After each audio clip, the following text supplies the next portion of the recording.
വിവാഹ ജീവിതത്തിലേക്ക് പ്രവേശിച്ചൊരു കുഞ്ഞ് ജനിച്ച് ആ കുഞ്ഞിനെ പരിപാലിച്ചു കൊണ്ടുവരുന്ന ഒരു തർബിയത്ത് വാപ്പയോ ഉമ്മയോ ചെയ്യുന്നുണ്ടെന്ന് നമ്മളൊക്കെ വിചാരിക്കുന്നു.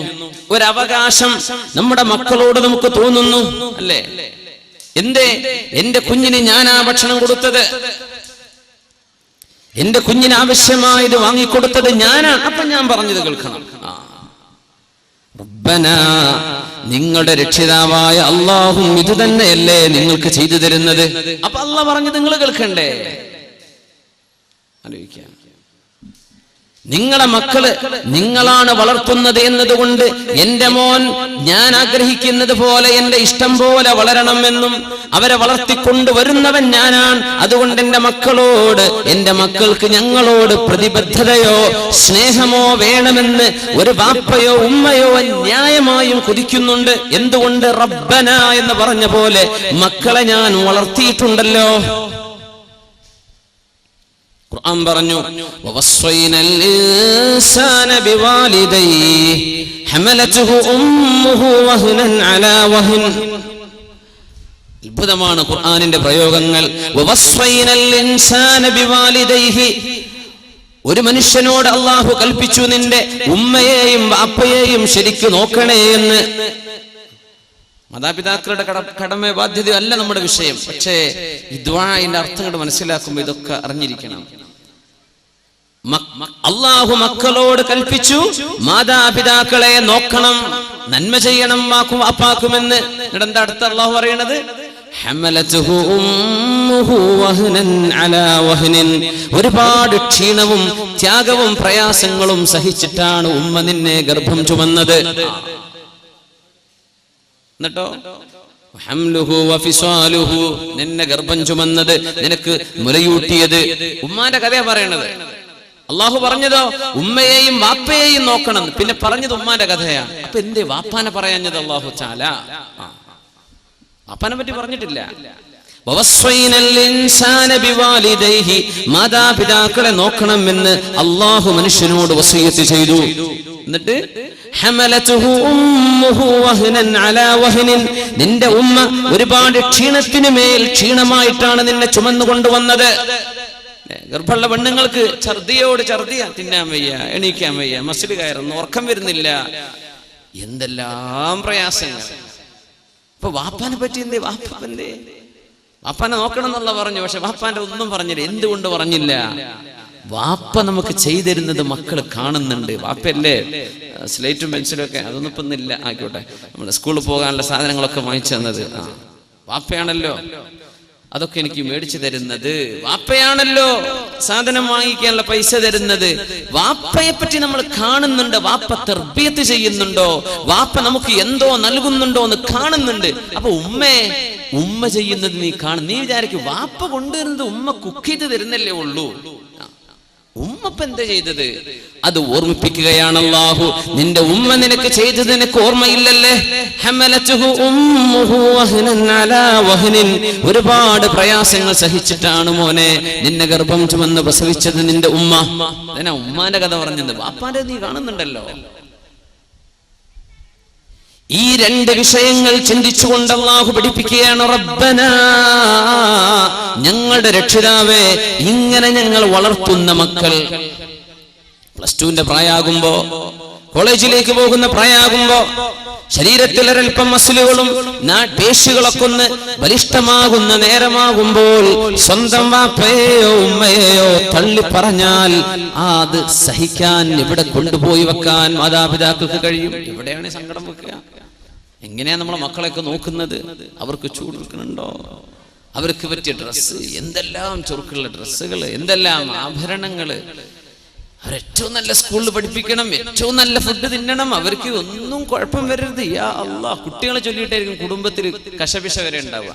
ജ്യേഷ്ഠനും അഞ്ചനും ഒരുമിച്ച് താമസിച്ചിട്ട് ജ്യേഷ്ഠനും അഞ്ചനും മക്കളുണ്ടായപ്പോഴേക്കും അടിച്ചു പിരിഞ്ഞിട്ടുണ്ടാവുക. കുട്ടികൾ ചൊല്ലിയിട്ട് യാ അല്ലാഹ്. അപ്പൊ വലിയ മനുഷ്യന്മാരായവരവിടെ, അവർക്കൊന്നൊരു കുഴപ്പമില്ല. ഈ ജനിച്ചു വളർന്ന 2 കുട്ടികളുടെ കശപിശയെ ചൊല്ലി വലിയൊരു കുടുംബം തകർന്നു. എന്താ ഇതൊക്കെ? നിന്റെ മക്കളെ നീ നോക്കുന്നത് അങ്ങനെയാണ്. ഇങ്ങനെ നീ നോക്കിയ മക്കൾ നീ പറഞ്ഞത് കേൾക്കാതെ വരുമ്പോൾ നിനക്ക് വിഷമം തോന്നുന്നുണ്ടല്ലേ? സ്വാഭാവിക. റബ്ബനാ, തർബിയത്ത് ചെയ്യുന്ന പരിപാലിക്കുന്ന റബ്ബിനെ, ആ റബ്ബ് നിങ്ങളോട് ചോദിക്കുന്നതും ഇതാണ്, ലാ തസ്അൽനി റിസ്ഖ ഗദിൻ ഫഇന്നി ലം അസ്അൽക ഇബാദത ഗദിൻ. നാളത്തെ ഭക്ഷണം അത് ചോദിക്കണ്ട, ഇന്നത്തേത് ഞാൻ നിനക്ക് ഏറ്റെടുത്തിരിക്കുകയാണ് മനുഷ്യ. അല്ലാഹു പറയാ, നിന്റെ ഭക്ഷണം ഇന്നത്തേത് ഞാൻ ഏറ്റെടുത്തിരിക്കുകയാണ്, നാളത്തേത് ഇന്ന് വേണമെന്ന് ചോദിക്കല്ല. ചിലർക്ക് ഞാനങ്ങ് തന്നേക്കും, കൊല്ലങ്ങളോളം തിന്നാനാണ്, പക്ഷേ എനിക്ക് നാളത്തേത് ഇന്നെ വേണമെന്ന് നീ ചോദിക്കരുത്. എന്തേ? നാളത്തെ ളുഹ്ർ മഗ്രിബ് ഇശാ ഒക്കെ ഇന്ന് നിസ്കരിക്കണം എന്നുള്ള പറഞ്ഞിട്ടില്ലല്ലോ, അത് നാളെ ആയുസ്സുണ്ടെങ്കിൽ നിസ്കരിച്ചാൽ മതി. അപ്പോ നാളത്തെ ഭക്ഷണം നാളെ ആവട്ടെ, നിന്റെ ഇന്ന് ഞാൻ ഏറ്റെടുത്തിരിക്കുന്നുവെന്ന് നിന്റെ റബ്ബ്. അപ്പോ അള്ളാഹുവിനോട് നീ എങ്ങനെ കടപ്പെട്ടിരിക്കുന്നു? നിന്റെ മക്കൾ നിന്നോട് കടപ്പാട് കാണിച്ചില്ലെങ്കിൽ, മാതാപിതാക്കൾ നമ്മളോട്, നമ്മുടെ മക്കൾ അവരുടെ വിധേയത്വം കാണിച്ചില്ലെങ്കിൽ എന്തൊരു വേദന, എന്തൊരു വിഷമം. ഉമ്മാക്ക് ഉറക്കല്ല, വാപ്പാക്ക് സമാധാനമില്ല. ഗൾഫിലൊക്കെ കഴിയുന്ന വാപ്പന്മാരുടെ അവസ്ഥ എന്താ? തീ തന്നെയാണ്. എന്തൊക്കെ നാട്ടിൽ നടക്കുന്ന കഥകൾ എന്നാണ്. റബ്ബനാ, ചോദിക്കാൻ പറഞ്ഞു അല്ലാഹു, മക്കളെ ഭക്ഷണം കൊടുക്കുന്നതോ വസ്ത്രം കൊടുക്കുന്നതോ അല്ല നിങ്ങൾ ചെയ്യുന്ന തർബിയത്ത്. അതൊരു വേലക്കാരിക്ക് ചെയ്യാൻ പറ്റൂലേ? ഉമ്മയോട് ചോദിക്കുക, നിങ്ങൾ മക്കളെ വളർത്തിയോ? ആ, ഞാൻ വളർത്തി. എന്തേ നീ ചെയ്തത് മക്കളെ വളർത്താൻ? അല്ലോ, ഒരു ദിവസം 5 നേരം കുട്ടിക്ക് വേണ്ടെങ്കിലും വായിലേക്ക് തിരികെ കൊടുത്തിട്ട് തിന്നുമോനെ തിന്നുമോനെ തിന്നുമോനെ എന്ന് പറഞ്ഞവനെ തീറ്റിച്ചിട്ടുണ്ട്. ആ, പിന്നെ അവന് വേണ്ട വസ്ത്രം കൊണ്ട് കുളിപ്പിച്ചിട്ടുണ്ട്, അവൻ ഒരുക്കിയിട്ടുണ്ട്, അവൻ ഉറക്കിയിട്ടുണ്ട്. ഇതൊക്കെ ഒരു നാനിക്ക് ചെയ്യാൻ പറ്റിയ സംഗതിയാണ്, ഒരു വേലക്കാരിക്ക് ചെയ്തു കൊടുക്കാൻ പറ്റിയ സംഗതിയാണ് ഇതൊക്കെ. ഉമ്മ ചെയ്യേണ്ടത് എന്താണ്? വാപ്പ ചെയ്യേണ്ട തർബിയത്ത് എന്താ? മക്കളൊക്കെ അങ്ങോട്ട് വളരെയാണ് ഇപ്പൊ. അതാണ് ചെയ്യാ. കുഞ്ഞുണ്ടി മാഷൊക്കെ പറഞ്ഞ മാതിരി എന്താണ്, വായിച്ചാലും വളരും, വായിച്ചില്ലെങ്കിലും വളരും എന്ന് പറഞ്ഞ മാതിരി നമ്മളങ്ങോട്ട് വളരെയാണ്. മക്കളങ്ങോട്ട് ഷവർമയും ബ്രോസ്റ്റൊക്കെ തിന്നിട്ടുണ്ട്, വളരെയാണ്. നമ്മൾ മക്കളെ വളർത്തുന്നുണ്ടോ? ഇതാ വിഷയം. മക്കളെ വളർത്തിയിട്ടില്ലല്ലോ. 15 വയസ്സുവരെ യൗവനം എന്ന് പറഞ്ഞിട്ടുള്ള ഒരേ ഒരു ജീവി മനുഷ്യനാണ്. 15 കൊല്ലം. ആനക്കുട്ടിക്ക് പോലും 15 കൊല്ലം അതിന്റെ ശൈശവമില്ലെന്നാണ്. ആനന്റെ കുട്ടിക്ക് 15 കൊല്ലം ആനക്കുട്ടിയല്ല, വലിയ ആന മനുഷ്യനായിട്ടുണ്ടെന്നാണ് അങ്ങനെ പറയാൻ പറ്റുമെങ്കിൽ. മനുഷ്യനാണ് 15 കൊല്ലം വരെ കുട്ടിയാണെന്നും 15 വയസ്സ് കഴിഞ്ഞാൽ 15 കണക്കില്ല, പ്യൂബർട്ടി. പെൺകുട്ടികൾക്ക്, ആൺകുട്ടികൾക്ക് അവരുടെ അഡൽട്ട്ഹുഡ്, തന്നിൽ നിന്നൊരു പ്രൊജിനി ജനിക്കാൻ ഇടമുള്ള തരത്തിലേക്ക് ശരീരം വളർന്നു കഴിഞ്ഞാൽ പിന്നെ ആണും പെണ്ണും ചെയ്യുന്ന പ്രവർത്തനങ്ങൾക്ക് അവർ ഉത്തരവാദികളാണ്. ഇതാണ് പരിശുദ്ധ ഇസ്ലാം. ഉമ്മയോടും വാപ്പയോടും പറഞ്ഞ് 15 വർഷം വളർത്തണം, പഠിപ്പിക്കണം അവർക്ക്. ലാഇബുഹും സബ്അൻ, 7 വർഷം കുട്ടികളുടെ കൂടെ കളിക്കണം എന്നാണ്. ആദ്യത്തെ 7 വർഷം വാപ്പ വലിയ സീരിയസ് ആയിട്ട് മീശയും ചുരുട്ടി നിൽക്കണ്ട, കുട്ടിയോടൊപ്പം എന്ത് ചെയ്യുക, ഒന്ന് ഫ്രണ്ട്ലി. ലാഇബുഹും സബ്അൻ, ഇമാമുന അലി റളിയല്ലാഹു അൻഹു 7 കൊല്ലം കുട്ടിയുടെ ഒപ്പം കളിക്കണം എന്നാണ്. 7 വയസ്സാവുന്നവരെ അവർക്ക് നുണ എന്ന് പറഞ്ഞ സംഗതി കുട്ടിയൊക്കെ അറിയില്ല എന്നാണ് മനഃശാസ്ത്രജ്ഞന്മാർ പറയാം. അവരങ്ങനെ പറയും, അത് നുണയാന്ന് തെറ്റാണെന്ന് ആലോചിച്ചിട്ടല്ല പറയണത്. അവർക്ക് അങ്ങനെ ഒരു എസ്കേപ്പ് ചെയ്യാനുള്ള വഴി ഉണ്ടാവും.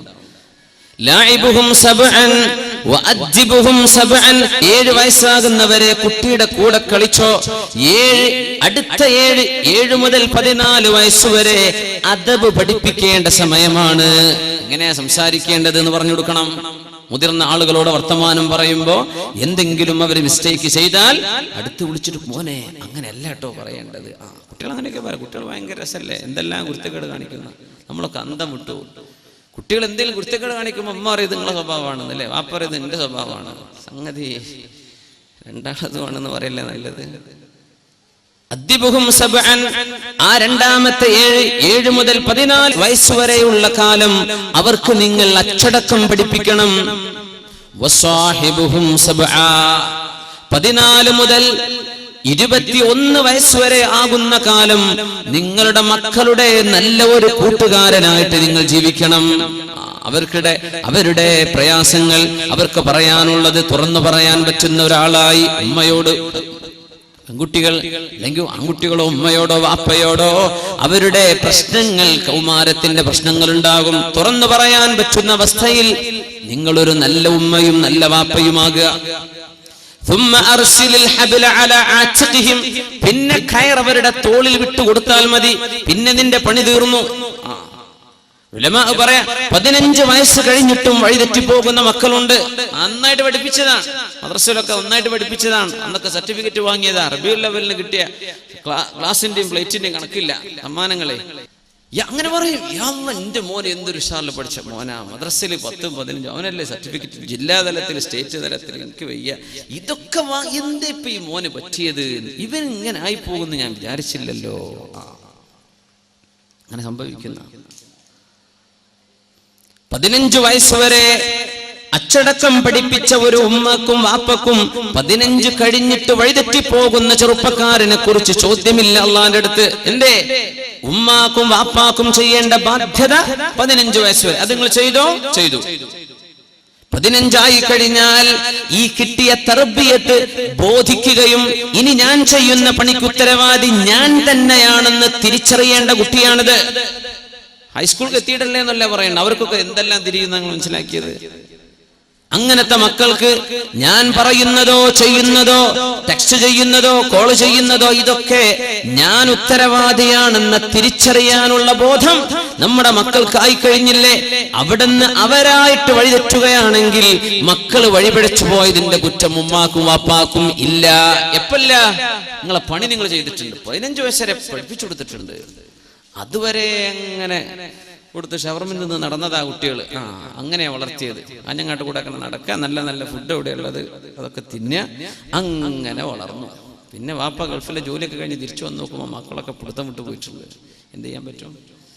അവിടെ ചോദ്യമുണ്ട്, അവിടെ അള്ളാന്റെ അടുത്ത് ചോദ്യമുണ്ട്, എന്തേ നിങ്ങൾ ചെയ്തില്ല? സയ്യിദുനാ നൂഹ് നബി അലൈഹിസ്സലാമിന്റെ ഒരു മകൻ വഴിപിഴച്ചു പോയിട്ടുണ്ട്. കൻആൻ എന്ന പേര്, കൻആൻ വഴിപിഴച്ചു പോയ മകനാണ്. എന്ത് ചെയ്യാൻ പറ്റും? മുസ്ലിമനായിട്ടില്ല. അള്ളാന്റെ നബിയും മുർസലും അവ്വലുർ റസൂൽ എന്ന് പറയുന്ന നബിയാണ് നൂഹ് നബി അലൈഹിസ്സലാം. ഒരു മകൻ നന്നായിട്ടില്ല, എന്ത് ചെയ്യാൻ പറ്റും? എന്ത് ചെയ്യാൻ പറ്റും? അള്ളാഹുവിന്റെ ചില ഖലാഉകളും ഖദറുകളും ഇടപെട്ട് കഴിഞ്ഞാൽ ഇങ്ങനെയൊക്കെ പലതും നമുക്ക് കാണാൻ കഴിയുന്നുണ്ട് ലോകത്ത്. അതുകൊണ്ട് മുഅ്മിനെ ചോദിച്ചു വാങ്ങിക്കോ, അള്ളാഹിനോട് ദുആ ചെയ്തോ. നീ എത്ര പഠിപ്പിച്ചിട്ടും എന്തെല്ലാം വഅൽ പറഞ്ഞു കൊടുത്തിട്ടും ഒരുപക്ഷേ ഏതെങ്കിലും ഒരു സുഹൃത്ത് എന്തെങ്കിലും ഒരു സീഡിയോ ഒരു ക്ലിപ്പോ ഏതെങ്കിലും ഒരു ലിങ്കോ അയച്ചു കൊടുത്തതിന്റെ പേരിലാകാം 15 വർഷം നീ വളർത്തിക്കൊണ്ടുവന്ന സർവ്വ നന്മകളും തച്ചുടഞ്ഞു പോയിട്ടുള്ളത്. ദ്വാരക്കണം, അല്ലാഹുവേ റബ്ബനാ, ഞങ്ങളുടെ രക്ഷിതാവേ, ഞങ്ങളും രക്ഷിതാക്കൾ തന്നെ ഞങ്ങളുടെ മക്കൾക്ക് ഹബ്ലനാ മിൻ അസ്വാജിനാ വദുർരിയാതിനാ, ഞങ്ങളുടെ ഭാര്യയിലും ഞങ്ങളുടെ മക്കളിലും നീ ഞങ്ങൾക്ക് തരണമേ ഖുർറത അയുനിൻ, കണ്ണിന്റെ കുളിർമ തരണേ അല്ലാഹ്. വജഅൽനാ ലിൽ മുത്തഖീന ഇമാമാ, മുത്തഖീങ്ങൾക്ക് മുമ്പേ നടക്കാൻ പറ്റുന്ന ആളുകളാക്കി ഞങ്ങളെ നീ മാറ്റിത്തരണമേ. എന്തൊരു ദുആയാണ്! ചോദിച്ചു വാങ്ങണം അല്ലാഹുവിനോട്. മക്കള് നന്നാവണ്ടയോ, അവര് നന്മ വേണ്ടയോ? ഇത് മാതാപിതാക്കൾ ഡ്യൂട്ടി ചെയ്തിട്ടില്ലെങ്കിൽ അള്ളാന്റെ മുമ്പിൽ നിങ്ങൾ കുറ്റക്കാരാണ്. ഇതൊക്കെ ചെയ്തിട്ട് പഴക്കുന്നവരെ പറ്റി നമ്മൾ ഈ വഴിതെറ്റുന്ന യുവത എന്ന് പറയുന്നത്. അതാണ് വിഷയം. ഇതൊക്കെ പണിയൊക്കെ ചെയ്തിട്ടും വഴിതെറ്റി പോകുന്ന കുട്ടികള്.